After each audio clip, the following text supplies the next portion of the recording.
आदरणीय दर्शकहरू, हामी इलाम जिल्ला स्थित सूर्योदय नगरपालिकामा अवस्थित श्री करफोक विद्या मन्दिर बहुमुखी महाविद्यालयको खेल मैदानमा रहेर यहाँहरूलाई केही दृश्यहरू देखाउने कोसिस गरिरहेका छौँ। प्रतिकूल मौसमको कारणले गर्दाखेरि सम्पूर्ण दृश्यहरूलाई हामीले कैद गर्नलाई अलिकति समस्या भइरहेको अवस्था छ। यो विद्यालय इलामकै नमुना विद्यालयको रूपमा चिनिँदै आएको छ।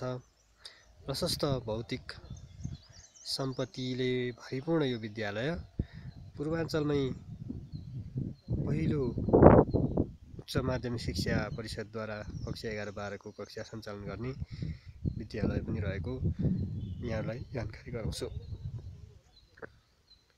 यो जुन दृश्य छ यो खेल मैदान, यो राष्ट्रिय स्तरको र बीचमा यहाँले पिच देखिरहनु भएको छ। त्यो क्रिकेट खेलमा प्रयोग गरिन्छ।